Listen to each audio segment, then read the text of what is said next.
کہ وَلِلَّهِ عَلَى النَّاسِ حِجُّ الْبَيْتِ مَنِ اسْتَطَاعَ إِلَيْهِ سَبِيلًا،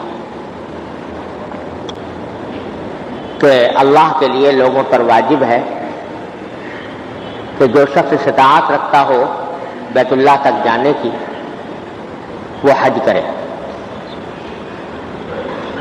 تو یہ حج ارکان اسلام میں سے ہے، اسلام کے ارکان میں سے چوتھا رکن ہے، اور اللہ تبارک و تعالی نے اسے عمر بھر میں ایک مرتبہ فرض قرار دیا ہے صاحب استطاعت آدمی پر۔ اور اس آیت کریمہ میں یہ بتا دیا کہ حج کب فرض ہوتا ہے۔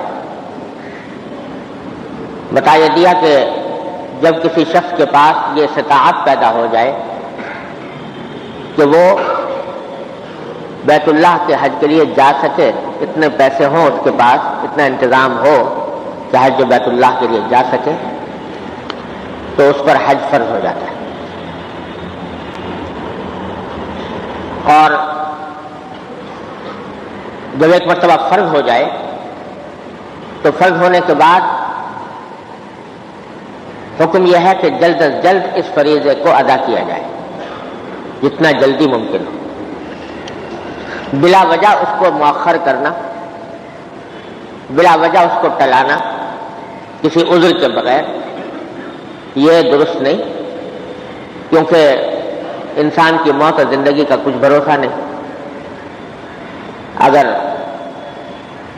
حج کا موقع آنے سے پہلے انسان دنیا سے چلا جائے تو یہ بہت بڑا فریضہ اس کی گردن پر باقی رہے گا۔ اس لیے حج کے فرض ہونے کے بعد جلد از جلد اس کی ادائیگی کرنے کی فکر کرنی چاہیے۔ جیسا میں نے پچھلی مرتبہ عرض کیا تھا کہ ہمارے معاشرے میں اس بارے میں طرح طرح کی غلط فہمیاں پھیلی ہوئی ہیں۔ بعض لوگ یہ سمجھتے ہیں کہ جب تک ان کے دنیاوی مقاصد پورے نہ ہو جائیں، مکان نہ بن جائے، بیٹیوں کی شادیاں نہ ہو جائیں، اس وقت تک حج نہیں کرنا چاہیے۔ یہ خیال بالکل غلط ہے، ایسا کبھی بھی کوئی شریعت کا تقاضا نہیں ہے۔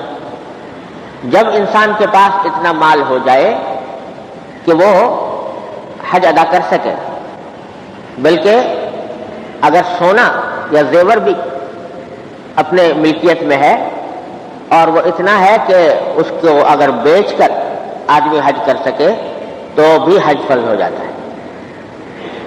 تو اس واسطے اس کے بعد پھر اس کو کسی اور چیز کے انتظار کی ضرورت نہیں۔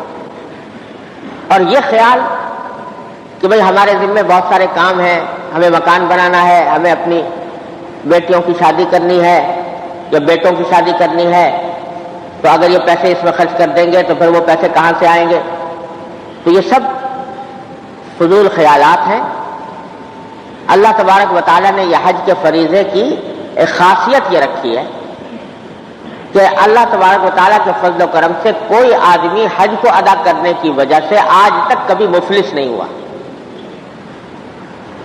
قرآن کریم میں فرمایا لِيَشْهَدُوا مَنَافِعَ لَهُمْ، کہ ہم نے حج فرض کیا ہے، لوگ آئیں حج کرنے کے لیے تاکہ اپنی آنکھوں سے دیکھیں وہ فائدے جو ہم نے ان کے لیے حج میں رکھے، آنکھوں سے دیکھیں۔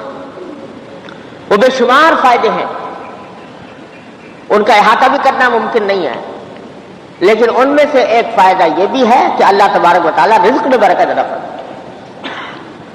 اور حج بیت اللہ کا سلسلہ جاری ہے ہزاروں سال سے، آج تک کوئی ایک انسان ایسا نہیں ملے گا آپ کو جس کے بارے میں یہ کہا جا سکے کہ چونکہ اس نے پیسے حج پر خرچ کر دیے تھے لہذا یہ مفلس ہو گیا۔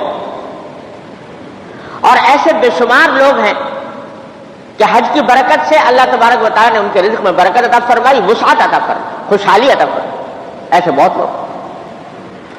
لہذا یہ خیال بالکل فاسد خیال ہے کہ جب تک فلاں فلاں کام ہم دنیا کے نہ کر لیں اس وقت تک حج نہیں کریں۔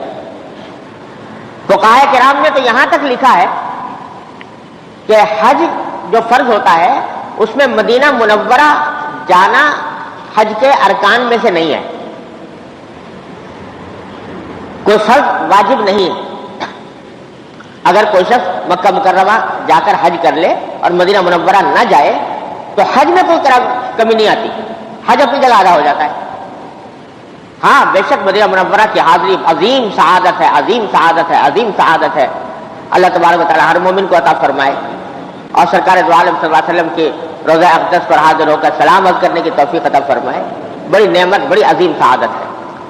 لیکن فقہاء کرام نے لکھا ہے کہ اگر کسی شخص کے پاس اتنے پیسے ہیں کہ وہ مکہ مکرمہ جا کر حج تو کر سکتا ہے لیکن مدینہ منورہ جانے کے پیسے نہیں ہیں، تب بھی حج فرض ہے اس کے لیے، وہ حج کرے اور واپس آ جائے، یہاں تک فرمایا۔ حالانکہ نبی کریم صلی اللہ علیہ وسلم کی روضہ اقدس کی حاضری ایسی چیز ہے کہ ہر مسلمان ساری عمر اس کی تمنائیں کرتا ہے، اللہ تعالیٰ ہر مومن کو عطا فرمائے۔ لیکن فقہاء کرام نے یہاں تک کہہ دیا کہ اگر کسی شخص کے پاس اتنے پیسے نہیں ہیں کہ مدینہ منورہ جا سکے تو تب بھی اس کے ذمہ حج فرض ہے، جا کر حج ادا کر کے واپس آئے۔ لہذا یہ خیال کہ اس کو ٹلایا جائے، فلاں کام کے اوپر موقوف رکھا جائے، یہ درست نہیں۔ بعض لوگ یہ کہتے ہیں، سمجھتے ہیں کہ جب تک ہمارے والدین حج نہیں کر لیں گے تو ہمارا حج کرنا جو ہے وہ درست نہیں ہوگا۔ اسلامی احکام سے ناواقفیت اس درجہ عام ہو گئی ہے کہ کئی لوگوں نے مجھ سے پوچھا کہ جی میں حج کو جانا چاہتا ہوں، میرے والدین نے حج نہیں کیا۔ تو لوگ کہتے ہیں کہ اگر والدین سے پہلے حج کر لو گے تمہارا حج قبول نہیں ہوگا۔ تو یہ محض جہالت کی بات ہے۔ ہر انسان پر اس کا فریضہ الگ ہے۔ جیسے والدین نے اگر نماز نہیں پڑھی تو بیٹے کے اوپر سے نماز ساقط تھوڑی ہوتی ہے، بیٹے سے الگ اس کی نماز کے بارے میں سوال ہوگا، باپ اور ماں سے اس کی نماز کے بارے میں الگ سوال ہوگا۔ ایسے ہی حج کے بارے میں، حج ایک مستقل فرض ہے، ان پر اگر فرض نہیں ہے والدین پر تو کچھ حرج نہیں، وہ اگر نہیں گئے تو کوئی بات نہیں، ان کے اوپر فرض نہیں تھا۔ آپ پر فرض ہے تو آپ کے اوپر جانا ضروری ہے، اور یہ کوئی ضروری نہیں کہ پہلے والدین کو کرائے اور پھر خود کرے۔ تو یہ سب خیالات غلط ہیں۔ ہر انسان اپنے عمل کا مکلف ہے اللہ تبارک و تعالیٰ کی طرف، اور اس کو اس کی فکر کرنی چاہیے۔ ہم میں سے بہت سے مسلمان ایسے ہیں، اللہ بچائے، کہ اپنی ذاتی ضروریات کی خاطر، ذاتی کاموں کی خاطر لمبے لمبے سفر کرتے ہیں۔ یورپ جائیں گے، امریکہ جائیں گے، اور خدا جانے کہاں کہاں جائیں گے، لیکن اس بات کی نوبت نہیں آتی کہ جا رہے ہیں تو اللہ تعالیٰ کے گھر پر بھی حاضری دے دیں۔ تو یہ بڑی محرومی کی بات ہے، اور نبی کریم صلی اللہ علیہ وسلم نے بڑی سخت وعید بیان فرمائی ہے اس شخص کے لیے جو صاحب استطاعت ہونے کے باوجود حج نہ کرے۔ فرمایا کہ جس شخص کے اوپر حج فرض ہو گیا ہو اور اس کے اندر استطاعت موجود ہو حج پر جانے کی، اور پھر بھی وہ حج کیے بغیر مر جائے، دنیا سے چلا جائے، تو یہ الفاظ سرکار دو عالم صلی اللہ علیہ وسلم نے ارشاد فرمایا کہ ہمیں اس کی کوئی پرواہ نہیں، فلیمت انشاء یہودین او انشاء نصرانین، کہ چاہے وہ یہودی ہو کے مرے یا نصرانی ہو کے مرے، ہمیں اس کی کوئی پرواہ نہیں۔ اللہ بچائے، اتنی سخت وعید بیان فرمائی سرکار دو عالم صلی اللہ علیہ وسلم نے۔ لہٰذا یہ معاملہ اتنا وہ نہیں ہے آسان کہ بھائی آدمی چلاتا رہے، سوچتا رہے کہ جب موقع دیکھیں گے، جب کبھی بعض لوگ سمجھتے ہیں کہ صاحب یہ تو بڑھاپے جب آ جائے گا تب جا کے حج کریں گے، جوانی میں کیا کرنا۔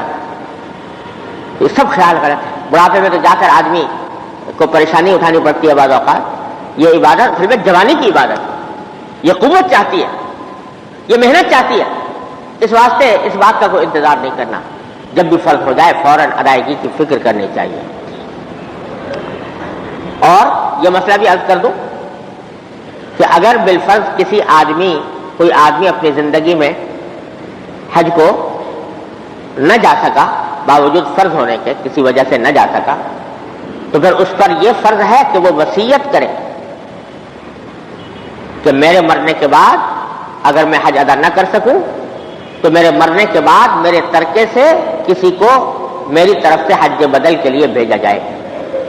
یہ وصیت کرنا واجب ہے۔